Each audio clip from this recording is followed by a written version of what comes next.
All presenting on QUASI.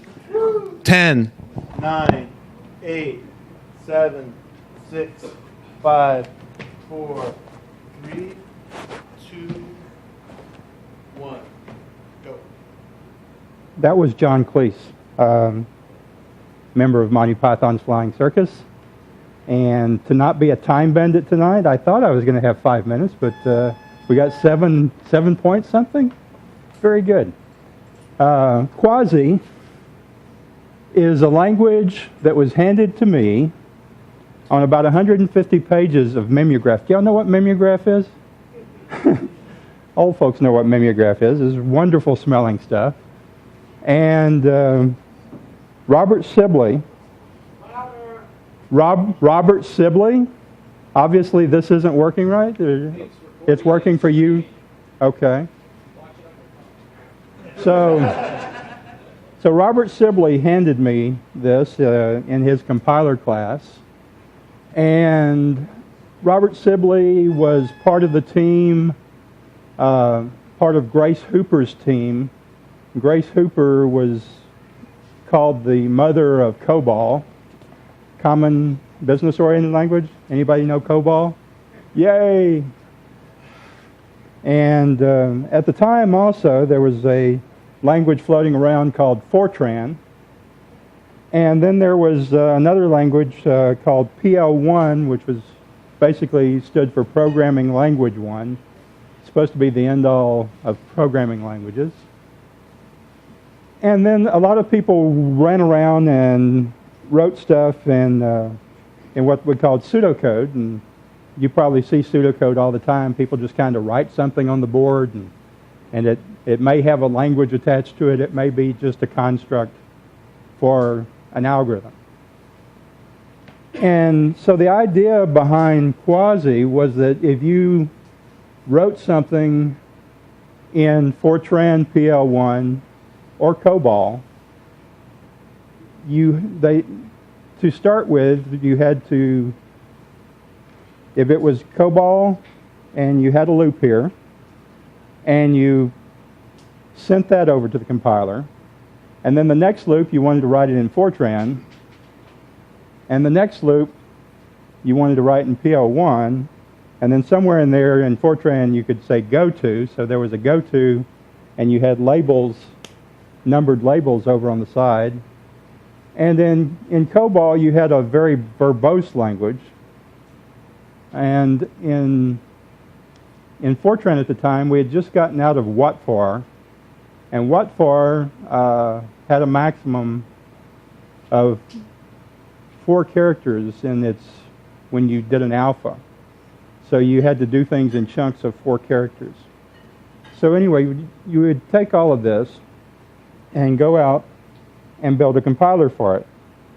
Well, in building this compiler, and the reason this kind of struck my mind as when you look at Python and you have all these, the Zen of Python, and you have all these different rules that Python, masses and masses and masses of rules for what Python's supposed to be.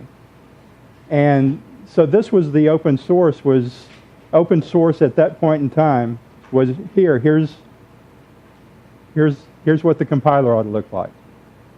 And so then you went and wrote the compiler. And it was fairly easy to sort of backwards engineer it at that time. There was a thing called Snoopy. And what Snoopy did was if you ran a program, it would put out a pseudocode assembler language of your compiled code. So it was fairly easy to go rip that off and stick it in code and run some COBOL, run some PL1, run some Fortran, Snoopy it, take it all and put it in libraries, and then, oh, okay. And so I guess I've been enjoying learning Python since about October, and I'm getting pretty good at it. The latest thing I've been doing is classes and writing a program called Rice Rocks, which is a version of asteroids. And so I was planning on 5 minutes, and I think I've used that up. And so, punch cards? An 029? Yeah. Well, yeah. Anybody here know IAB Jenner?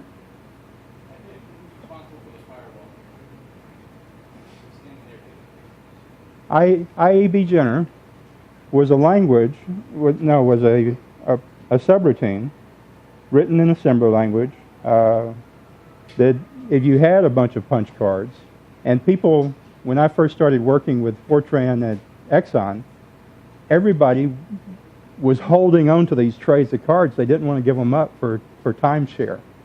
And timeshare was basically you had a huge TV that was and you had a keyboard on it, and that was your terminal that you entered things in as not to have to use punch cards. So,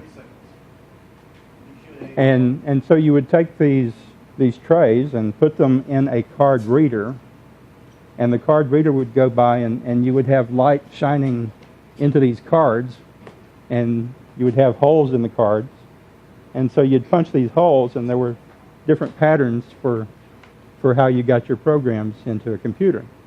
And so IAB Jenner would read it from the card reader and put it out to a disk, and a 10K disk at that point in time sat in this thing about the size of a washing machine, and you would take this thing and go woof, and you actually had to have operators go out. You had to have operators go out and allocate you memory to run your program on. And then they had to make sure that your program that was on this disk was also allocated to the machine. And then your tape drives had to be allocated, and your card readers had to be allocated. And this is sort of a beauty that you don't see in Python. These ideas of people actually running around and doing things. People were running around and doing things to make your program run. So, 5, 4, done. Oh, more fun, more bureau funny walk.